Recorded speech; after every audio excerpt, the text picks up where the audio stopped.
I am just not smart enough. So the next logical question is, well, how stupid am I? You see, the truth of the matter is if you got a perfectly working normal brain, you, in my mind, are not stupid. It's not to say that anybody else is stupid just because I hate that word. I don't think anything out there is impossible to do. Point being is I got a comment today that it made me think. If your brain is perfectly normal, you have no learning disabilities, you are smart. You can be smart. Now this goes into the whole defining smart. What is smart? Now Harold Gardner, back in 1983, he developed the 9 types of intelligence. Sadly, which only the IQ test takes into 2 of those into account. Now, do you want to grade your intellect with just 2 of these 9 categories? Now you may hear people talking about being street smart, or people being smart with spatial awareness. There are many different people out there that can show you that there are different intelligences. Take LeBron James. What category would you put LeBron James? What category would you perhaps put Alicia Keys? See, this is the thing, is the fact that there are many different varieties of intelligence. And we don't want to paint ourselves into a corner of just 2 of them. Now, it doesn't mean you are strictly one intelligence. You could be a multitude of different intelligence. I know myself, after thinking about this, after this comment, I started to think, well, I know for a fact that there are multiple intelligences. And so I looked upon this theory. Yes, it is a theory, but the evidence is obvious. There are people that are much better at different intelligences. And this is all just because of your upbringing. It's because of how you were conditioned. What did you learn at a young age? It goes back to when we were children. It goes back to what we learned and what our experiences were as young children that helped groom us into who we are today. It's our parents' educational level. It was the schools that we went to. It was all adds up to who we are today. And so when looking at something like this and thinking, well, how stupid am I? You're asking the wrong question. I think what you need to be looking at is, what are you really good at? Instead of trying to compare yourself or put yourself in a box where just 2 intelligences are marked, are graded. You should look at your strengths and use those to your advantage.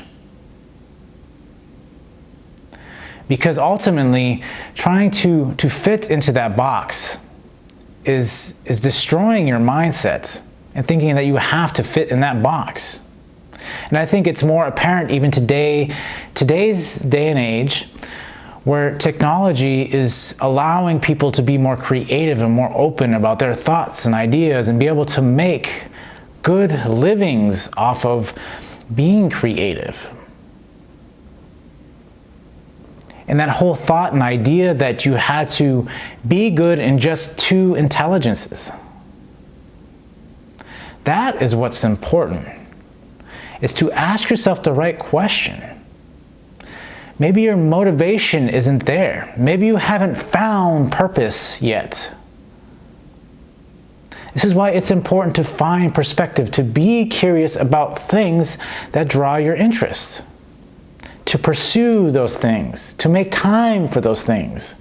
It's spending the time, the downtime that you have, in seeking your flow. Because I really see so many people who want to paint themselves in this box and think that grading themselves off these 2 intelligences, that life is just over and they will never get ahead. Yes, you will have imposter syndrome. That goes for everybody that's out there. I've gone through imposter syndrome many times in my life. I still continue to do it each and every day.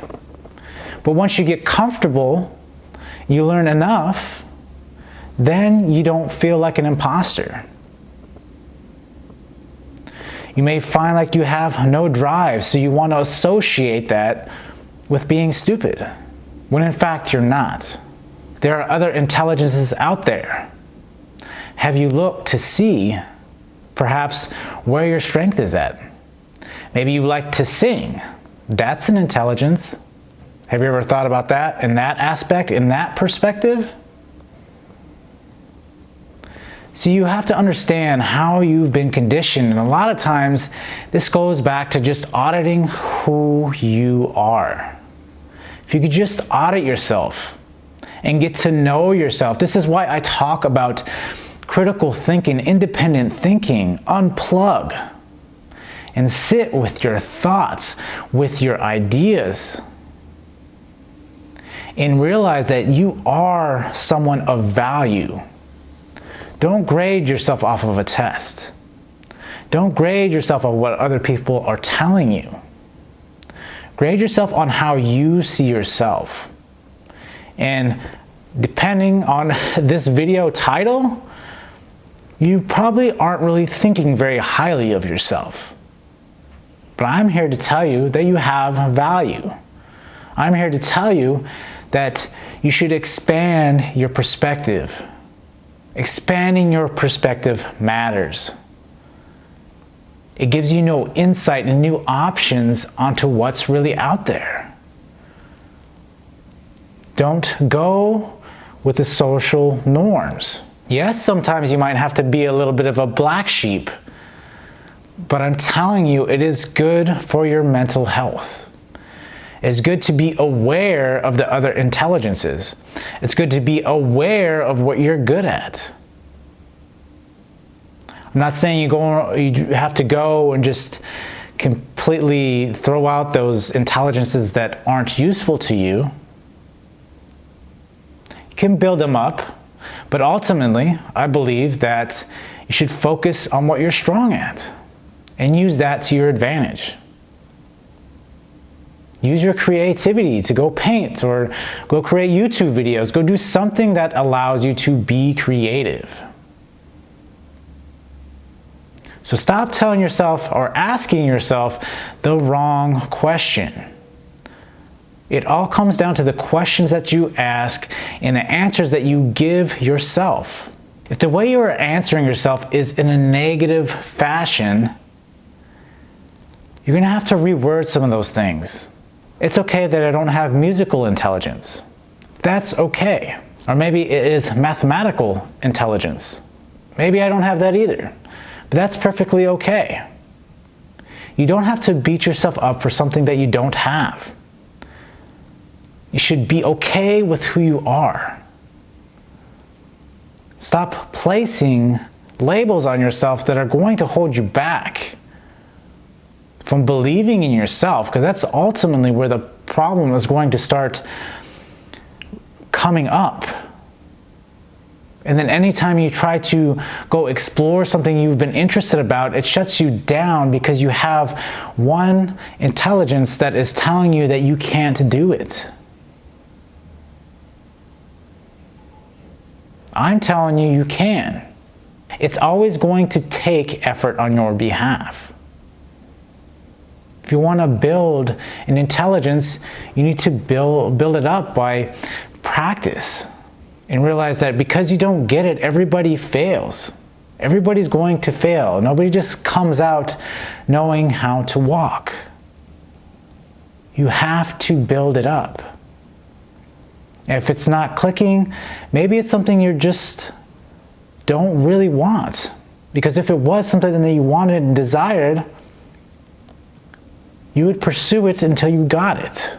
If it is not, it's hard to maintain motivation to be able to do it.